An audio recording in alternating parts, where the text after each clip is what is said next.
आप सभी को मेरी ओर से प्रणाम। भगवान गणेश जी पर 11 नाम मंत्रों से दूर्वा चढ़ावें और दूर्वा के माध्यम से धन वृद्धि, आयु वृद्धि, बल वृद्धि हेतु दूर्वा के माध्यम से क्या क्या विशेष आप उपाय कर सकते हैं भगवान गणेश जी पर दूर्वा चढ़ाते समय जानते हैं। आज किस वीडियो में आप सभी जुड़े हैं सनातन धर्म गिरीशानंद शास्त्री यूट्यूब चैनल पर।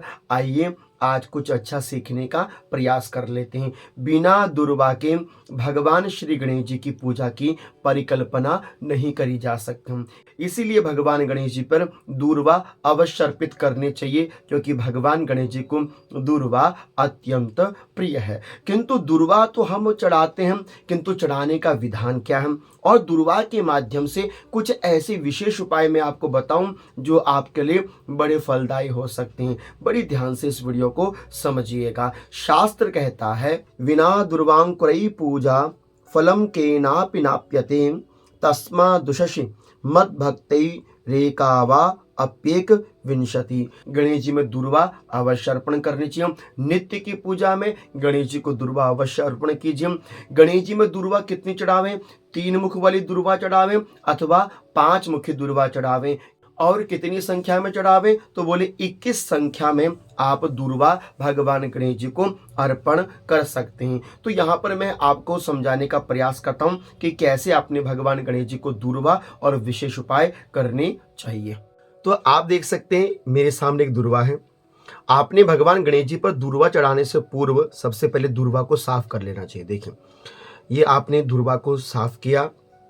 आप दूर्वा को अच्छी तरह से पहले व्यवस्थित बना लीजिए और आप देखेंगे जो यहाँ से दूर्वा से प्रथम जो गांठ आ रही है ना, इस प्रथम गांठ को आपने यहाँ से तोड़ना है। मतलब जब आप दूर्वा गणेश जी को अर्पण करें तो मध्य में कोई गांठ नहीं होनी चाहिए। तो जहाँ से गांठ लग रही है आप वहाँ से दूर्वा को तोड़ दीजिएगा। उसके उपरांत आप देखेंगे यहाँ पर ये 3 मुख वाली है, ये चौथा मुख आ रहा है, तो आप इसको निकाल दीजिए। आपको या तो 3 मुखी चढ़ानी है अथवा आपको पंचमुखी चढ़ानी है। ठीक है, तो इस प्रकार से आपने दूर्वा दल बनाना चाहिए बड़ी सावधानी से और बड़ी प्रेम से। तो अब आपने भगवान गणेश जी को दूर्वा अर्पण कैसे करनी चाहिए, तो आप देख सकते हैं मेरे सामने भगवान श्री गणेश जी की प्रतिमा विराजमान है। आपने भगवान गणेश जी की प्रतिमा में जब भी दूर्वा अर्पण करनी है, दूर्वा स्वाभिमुखाग्र, दूर्वा को अपनी ओर मुख करते हुए अर्पण करना चाहिए। जब आप भगवान गणेश जी में दूर्वा अर्पण करें तो मान लीजिए कि जैसे आपके सामने ये दूर्वा है, तो ये दूर्वा का मुख है आगे का। तो आपने गणेश जी में दूर्वा चढ़ाते समय इस मुख को गणेश जी की ओर करना है। और जब आपने गणेश जी में दूर्वा अर्पण करनी है तो इन 3 अंगुलियों के माध्यम से अपनी ओर, ये जो दूर्वा का मुख है, अपनी ओर अर्पण करना है। ठीक है ना, तो आप अपनी ओर अर्पण करते हुए भगवान गणेश जी में दूर्वा अर्पण करें। तो गणेश जी में दूर्वा अर्पण 11 मंत्रों के माध्यम से पहले आपको करनी चाहिए। देखिए आपके स्क्रीन में गणेश जी के 11 नाम मंत्र आ रहे होंगे, उनके माध्यम से आपने गणेश जी पर दूर्वा अर्पण करनी चाहिए। गणाधिपाय नमः, उमापुत्राय नमः, अग्नाशनाय नमः, ओम विनायकाय नमः, ओम ईशपुत्राय नमः, सर्वं सिद्धिप्रदायकाय नमः, ओम एकदंताय नमः, ओम इबवक्त्राय नमः, ओम मूषकवाहनाय नमः, ओम कुमार गुरुवे तुभ्यं नमः, चतुर्थीश नमस्तेस्तु चतुर्थीशाय नमः। दूर्वा को आप चरणों के पास, मुख के पास अथवा शीश के पास भी रख सकते हैं। यह है भगवान गणेश जी को दूर्वा चढ़ाने का मंत्र और विधि। अब यहाँ पर आपने यह जानना है कि हमने गणेश जी पर दूर्वा चढ़ाते समय कुछ अपने लिए विशेष उपाय क्या क्या कर सकते हैं, वो मैं यहाँ पर आपको बता रहा हूँ। सावधानी से सुनिएगा, देखिएगा। यदि आपके स्वास्थ्य में लाभ नहीं हो रहा अथवा आपके कार्यों में विघ्न उत्पन्न बहुत होता है, कोई भी कार्य आप प्रारंभ करें तो वहां पर बाधा खड़ी हो जाती है, आपने क्या करना चाहिए, आप 3 मुखी दूर्वा लीजिए जिसमें 3 मुखी दूर्वा हो। तो आप 3 मुखी दूर्वा को लें और 3 मुखी दूर्वा को एकत्रित करें। 21 तो आप 21 तीन मुखी दुर्वा ले लीजिएगा। आपने इसमें थोड़ा सा घी लगाना, देखिए इस प्रकार से आपके सामने घृत दिख रहा होगा, आपने इस प्रकार से इसमें घृत लगाना है। देखिए इस प्रकार से आपने घृत लगाना है और घृत लगाते हुए ओम गम गणपतये नमः, ओम गम गणपतये नमः, इस मंत्र के माध्यम से आपने भगवान श्री गणेश जी के श्री चरणों में इस दुर्वा को अर्पण करना है। यह प्रथम उपाय मैं आपको बता रहा हूँ। दूसरा उपाय क्या है कि यदि आपके धन धान्य में बरकत नहीं होती, कमाई होती है लेकिन धन ठहरता नहीं है, तो ऐसी अव्यवस्था में हम क्या करें? तो इसके लिए आपको दूसरा उपाय मैं बता रहा हूँ कि आपके पास तीन मुखी दुर्वा होनी चाहिए। जो मेरे पास ये दुर्वा है तीन मुखी है, इसमें तीन मुख है।